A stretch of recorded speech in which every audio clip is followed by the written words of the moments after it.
slide 35, you see the project that was conducted by the University of Virginia, and they have taken essentially the model, the scale model of Rome, and they have virtualized it. So this is, what you see in slide 35 is a couple of snapshots of their virtual version of Rome, ancient Rome. And again, just like we were going around in Rotterdam, you can now walk around in ancient Rome and experience in a way that is very, so you can actually participate and potentially play roles of what it is to be a senator in ancient Rome and so forth. This, I think, in my view, from the cultural tourism standpoint, this is an area that could be developed much more. So, moving on, I'm going to skip over the next couple slides. I want to move on to can we have slide 38? The coming 3D Internet. Slide 39, the coming virtual web. The view on this, the remark on this slide is a view held by many people that what you now see in Second Life is likely to be a major component in the next version of the web itself, so the Internet itself. In the future, the Internet is almost certain to look more realistic, interactive, and social, a lot like the virtual web. There's a number of signals. For instance, one of the recent news items is that the company that you just saw, Second Life, is now entering into a collaboration with IBM.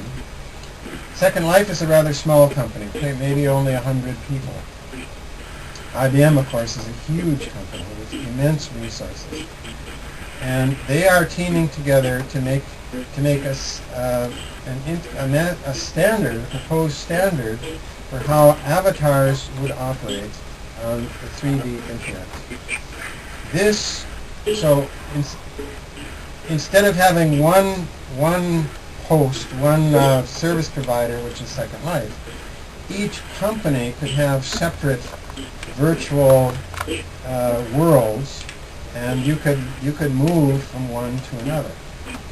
And these can also be commercial companies. For instance, I think it was mentioned that Disneyland has their own virtual world, and they use it to promote. Of course, they use it to promote their particular their tour The theme park. Their theme parks. That's the word I was looking for. Another. Some of you know the company Lego that makes the children's toys. Well, Lego has something they call Legoland, which is also a kind of theme park, but which is also likely to move in the direction of virtual worlds soon. If you look at slide 40, there's another remark by a fellow at Xerox.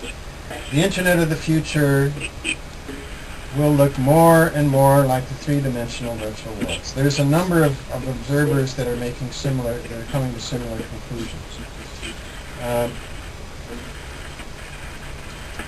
Manfred, since you're online, do you think you have?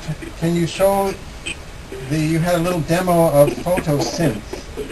That might make a nice concluding demo.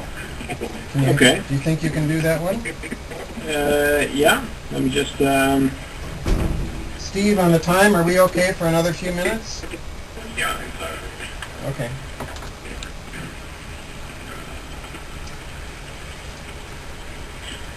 Let's see if I have connection. There we go. What Manfred is going to show you, so I've just talked about the conversion, how you get from, now in this case, the University of Virginia took the scale model and they virtualized it. Now, there are indeed some cameras that are called 3D cameras.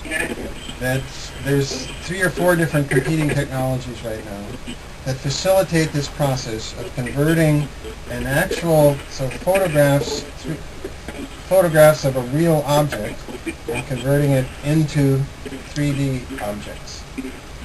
What Manfred is going to show you is a different approach. It's actually being developed by Microsoft, where what they do is they take, now the internet is full of tourist photos. It has hundreds and thousands of tourists that go different locations. They take all kinds of photos.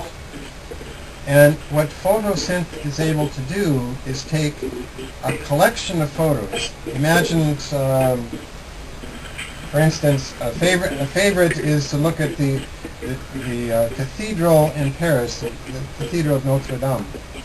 And there are, if you look on the internet, there's thousands of photos of Notre Dame. What Photosynth does is it takes all that collection of photos and weaves them together into one cohesive whole. So if you're looking at slide 43, this is the link that Manfred is going to show you. Yeah. Could you point the camera to the demo, please? Okay.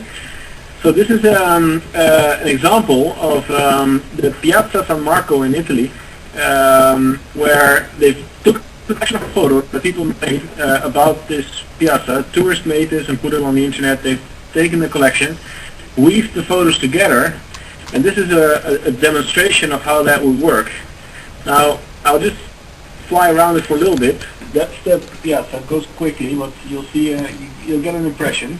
And now you can browse through it in images. So let's go there. You see, that's a different picture, but it matches the other one. And we'll go into some detail there. Now somebody else took that picture, but they put it together. They stitched it together. Go back a little bit. Let's go off to the side here. So you'll see, and you get a 3D kind of idea of what that place looks like. You can. And you see the different pictures, different times, but since they have the same objects and they can stitch those objects together, you'll get an idea. You can just browse around the whole like that. This is of course a research demonstration, but you'll see the context. They can go pretty far with this technology.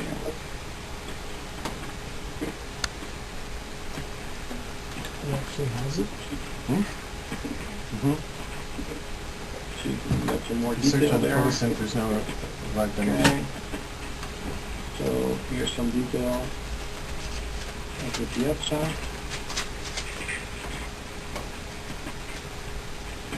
See how far we can get with this. Search Photosynth. There you go.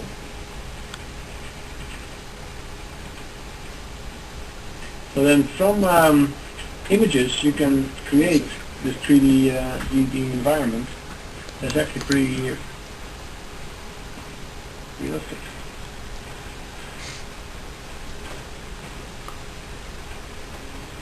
And they have other demos online. So if you look for Photosynth on the internet, you can just boot this up. They have some other demos, and you can have a look around.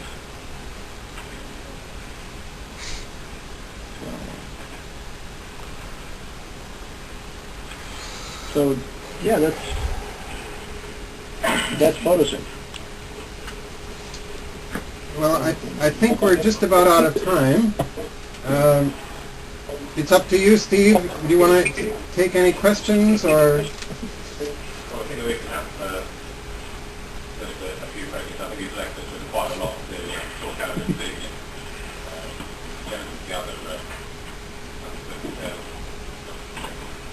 first question.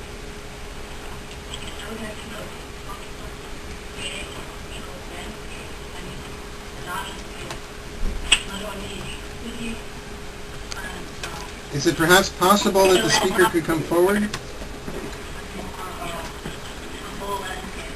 Question about the creation of whole virtual landscapes rather than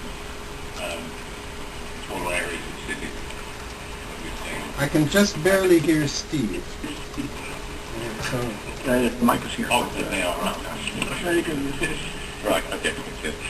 It was a question about whether you can create at the scale of landscapes rather than components of cities or relatively small areas that we've seen, and how you scale up. With regard to photosynth. Manfred, I think you can answer that better. Well, with regard to I think 3D environments. 3D environments generally, yeah.